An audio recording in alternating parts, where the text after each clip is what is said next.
Conservadores contra liberales. La dictadura de Santa Anna se había hecho insoportable, por lo que el 1 de marzo de 1854 se daba a conocer el Plan de Ayutla, firmado por Florencio Villarreal y que sería defendido por los liberales Juan Álvarez e Ignacio Comonfort. Mientras tanto, para obtener recursos para luchar contra los rebelados, Santa Anna vendió la Mesilla, volviendo a desmembrar el territorio. El dinero obtenido fue mal empleado en la guerra y no reportó ningún beneficio al país. El movimiento liberal se fue fortaleciendo hasta que logró, en agosto de 1855, derrocar al dictador, quien dejó en la presidencia a Martín Carrera. Pocos días después fue desconocido por Comonfort. El 4 de octubre de 1855 subía a la presidencia Juan Álvarez, con el cual se iniciaría una profunda transformación en el país. Muestra de ello fue la Ley Juárez, contra los fueros eclesiásticos y militares, que provocó el inicio de la lucha de los conservadores al lanzar el Plan de Zacapuastla, el 12 de diciembre de 1855, reformado 7 días después, firmado por Luis G. Osoyo bajo el grito de «Religión y fueros». Álvarez tuvo que renunciar y quedó en su lugar Ignacio Comonfort, quien logró vencer en 2 ocasiones en Puebla a los conservadores. Sin embargo, la lucha se fue tensando con la Ley Lerdo o de desamortización de fincas rurales, del 25 de junio de 1856, que afectaría las propiedades de la iglesia y de los pueblos indígenas. Además, se destruyó el convento de San Francisco de la Ciudad de México. El punto climático se dio con la promulgación de la Constitución de 1857, que fue la primera en establecer la división entre Iglesia y Estado, además de anular la religión oficial que había subsistido en todas las anteriores constituciones que se habían aplicado en nuestro territorio.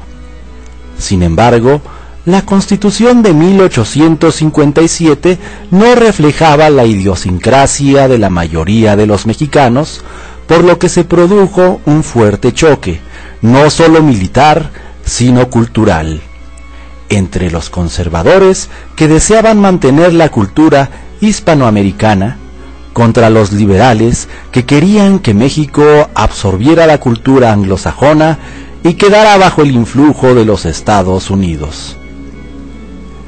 Los conservadores se fueron organizando por medio de sus líderes, Manuel Lozada, Leonardo Márquez, Tomás Mejía y Miguel Miramón. Al ver cómo se destruían templos y eran despojados de sus tierras los indígenas y la iglesia, el ataque contra la religión era considerado como un sacrilegio.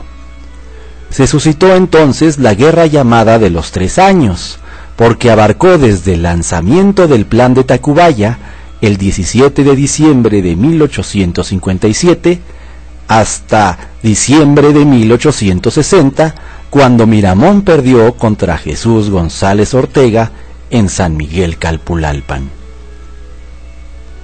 Conozcamos cómo se llevó a cabo la Guerra de los 3 años. Ignacio Comonfort, al analizar que la Constitución de 1857 era muy radical, decidió adherirse al Plan de Tacubaya, pero como este fue reformado y se le desconocía como presidente, entonces liberó a Benito Juárez, que lo había encarcelado. Una vez que capituló Comonfort, existirían en esa época 2 presidentes, uno conservador y otro liberal. Los conservadores reconocieron como presidente a Félix María Zuluaga, quien tenía como sus 2 brazos militares a Miguel Miramón y a Luis G. Osoyo, los cuales le dieron muchos triunfos a su causa. Zuluaga se estableció en la Ciudad de México y derogó la Constitución de 1857. Posteriormente, daría a conocer el Estatuto Orgánico Provisional de la República. Al haber sido derrocado con Montfort, Juárez, como ministro de la Suprema Corte, hizo valer su cargo, por lo que a él le correspondía ser presidente, instalando su gobierno en Querétaro, Guanajuato, Guadalajara, donde estuvo a punto de ser fusilado. Lo salvó Guillermo Prieto. Siguió para Colima y se embarcó rumbo a Panamá hasta llegar el 4 de mayo de 1858 a Veracruz, que se convirtió en su fuerte.